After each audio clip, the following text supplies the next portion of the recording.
Fierro, dorios y migraciones.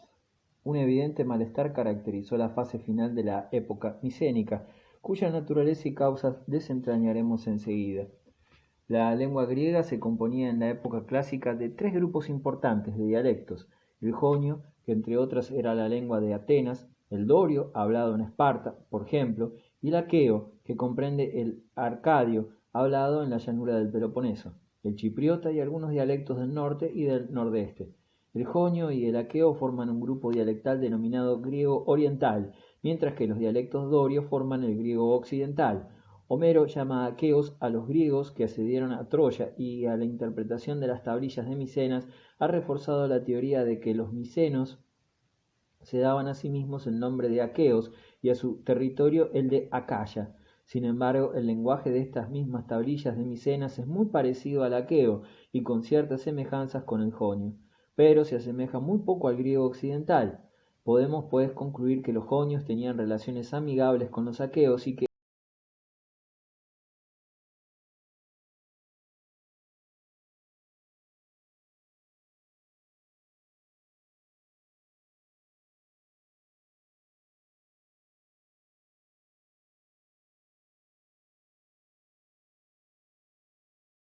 mientras el reino micénico fue lo bastante fuerte desde el punto de vista militar y cultural para contener la inmigración y asimilar a los recién llegados, este oleaje humano siguió acrecentándose, siendo además una de las cuatro potencias de su tiempo.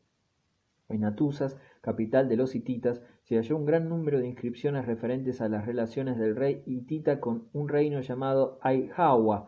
Al principio, los investigadores no concordaban sobre la significación de este nombre.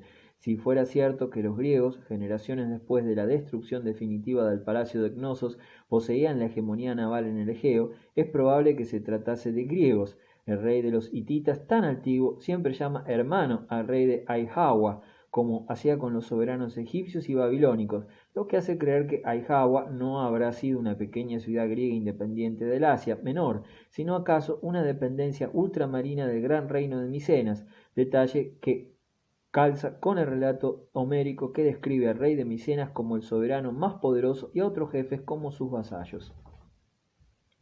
Le convenía a Micenas usar una cierta dosis de laissez-faire, mientras los reyesuelos vecinos peleaban. La gente del rey de Micenas, quizás parientes suyos, pescaban a río revuelto y se enseñoreaban de algunos territorios. El rey de Micenas apenas prestaba atención al tal estado de cosas. Los hititas, colindantes y en parte señores de las colonias jónicas del Asia Menor, tenían a estas por vecinas virtualmente molestas, situación que nos recuerda la de Siria en tiempos de El Amarna. Sus reyes apelaron muchas veces a la autoridad del rey micénico sin éxito alguno. Pero ningún estado debe abrirse tanto que pierda su consistencia. No digo que esto haya sucedido, lo prueba el ardor épico que según la tradición homérica desplegó el ejército de Agamenón en Troya, pocas décadas antes de ser desmantelado. Las tradiciones homéricas son bastante confiables. Sitúan, por ejemplo, la caída de Troya en el 1183 a.C., año que corresponde fielmente con los descubrimientos de la arqueología moderna. Hasta los nombres que dan a esa ciudad y a uno de sus príncipes parecen estar corroborados por la documentación hitita. En efecto, estos mencionan alguna vez la ciudad de Bilusa y otras veces Taroisia, donde reinaba un rey llamado Alexandus. Quizás ambos nombres sean la misma ciudad, la de Troya, que los griegos llamaban también Ilión. En este caso es fácil admitir que el nombre Alexandus sea Alexandros, otro nombre que Homero le da a Paris, hijo del rey de Troya. Sin embargo, es posible que no se trate aquí de la misma persona, sino acaso de un apellido tradicional en la dinastía troyana. Los investigadores han removido bastante los archivos de Atusas en busca de otros nombres en consonancia homérica, pero los resultados son inseguros. Al contrario, en las tablillas de Micenas se encuentran muchas personas con los nombres de Glaucos, Atanor, Héctor y Aquiles. Taroiza estaba situado en una región que los hititas denominaban Azuwa, que quizás sea la etimología de la voz Asia. En efecto, Asia llamarían los romanos a la región circundante de la antigua Troya, lo mismo que África a la región de Cartago.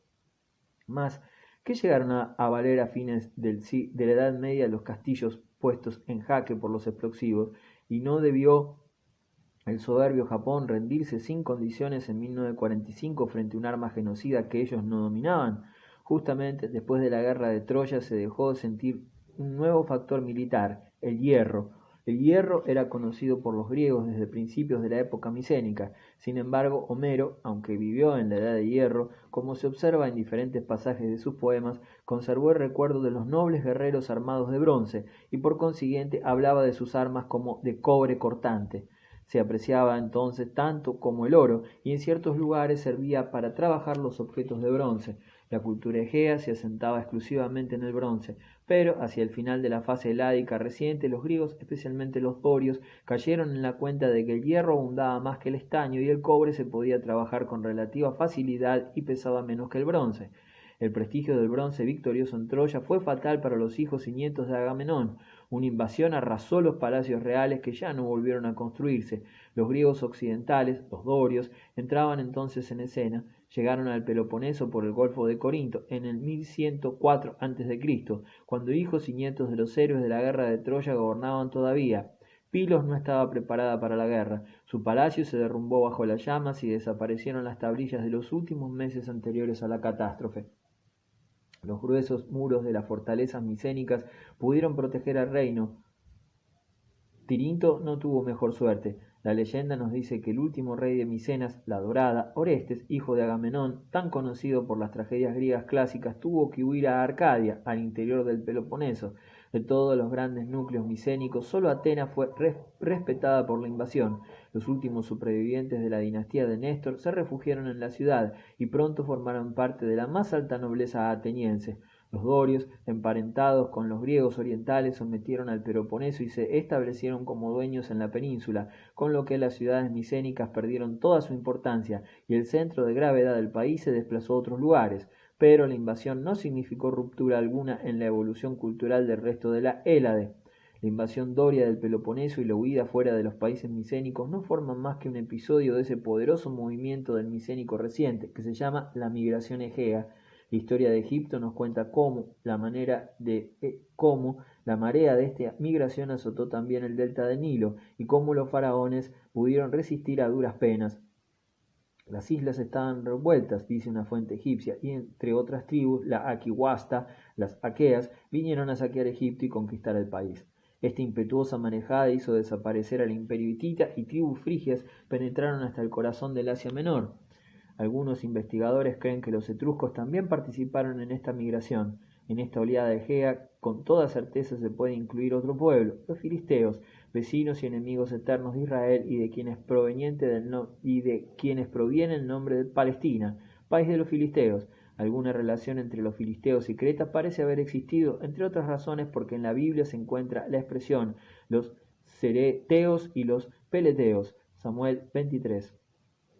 En todo el Mediterráneo oriental observamos una lucha a muerte, pueblo contra pueblo, hierro contra bronce, un mundo con un milenio de antigüedad se halla completamente revuelto, se levantan nuevos imperios, los más antiguos pierden su importancia o desaparecen, los pueblos afluyen y refluyen, el comercio se resiente, las relaciones internacionales muy ramificadas en siglos anteriores desaparecen y las diversas culturas se aíslan. La navegación griega no desaparece del todo, como algunos pretenden, pero en conjunto el comercio marítimo en el Mediterráneo decrece mucho. Entre los restos arqueológicos posteriores a la época micénica se encuentran en Grecia relativamente pocos artículos importados de Oriente. Cuando el comercio se renovó, las ciudades fenicias ocuparon el primer lugar. Homero nos habla de los mercaderes fenicios que visitaban Grecia. Homero no solo levantó un grandioso monumento a la época micénica, su principal objetivo, sino también al sombrío período a que él pertenecía, los oscuros siglos, durante los cuales la Grecia clásica adquirió la forma para que la Hélade pudiera revelarse a los ojos del mundo en todo su esplendor. La época de Homero. Homero.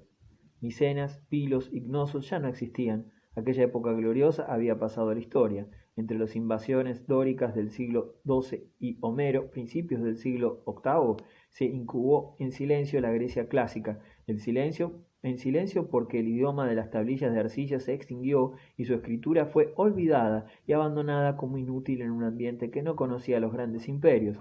Poquísimo sería, pues, lo que supiéramos de estos tiempos oscuros, de no haber sido por Homero, el más antiguo de los escritores griegos, y gracias a una buena cantidad de vasos y ánforas funerarias. Ni restos arquitectónicos nos quedan de entonces. Según la tradición, Homero, el poeta ciego, escribió la Ilíada y la Odisea. Con certeza, lo único que sabemos del gran poeta es su nombre. Algunos investigadores incluso negaron su existencia, pero hoy ya no se pone en tela de juicio. Durante casi 150 años se ha mantenido una acalorada discusión sobre la llamada cuestión homérica. ¿Constituyen los poemas homéricos la obra de un solo vate o eran trovas de distintos autores?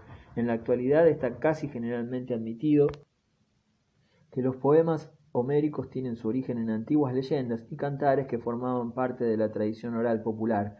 Muchos investigadores descubrieron tanto en la Ilíada como en la Odisea ciertos pasajes contradictorios, lo que les hizo creer que los poemas correspondían a obras de varios autores. Sin embargo, los investigadores modernos se inclinan cada vez más hacia esta opinión. En la primera mitad del siglo VIII a.C. existió un poeta que compaginó y dio nueva vida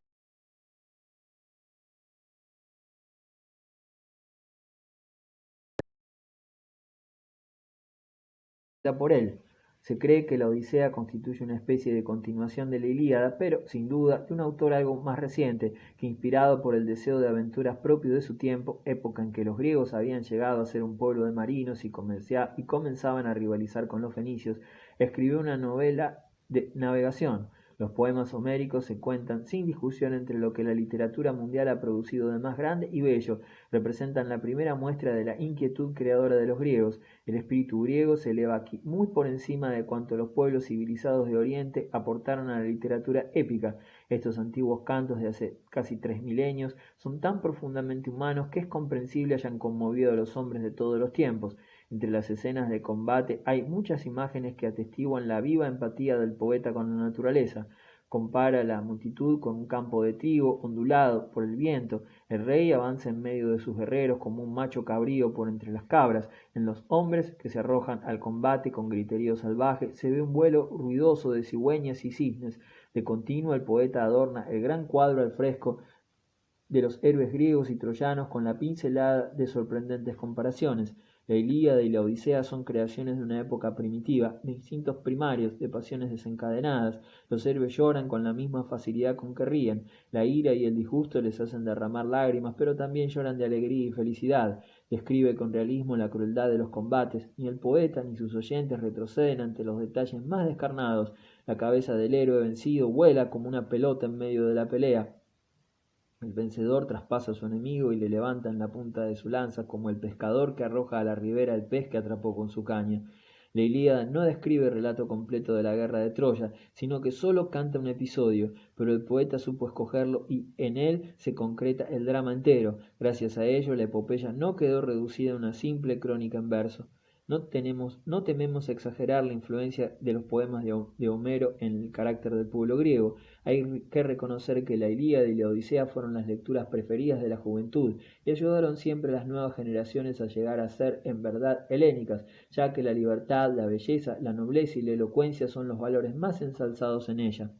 La diferencia entre los espíritus griego y romano se desprende de su respectivo método de educación. La juventud griega se nutría de Homero, la romana de la ley de las 12 tablas. De esta forma, dice un autor, los griegos han conquistado el corazón del mundo, mientras que los romanos no pudieron conquistar más que el mundo. Durante muchos siglos ningún poema fue tan profusamente difundido y estimado como los de Homero. Prueba de ello son los papiros de la época helenística hallados en Egipto. No obstante, donde mayor influjo ejercieron los poemas homéricos fue desde luego en la región y en las artes de los propios griegos.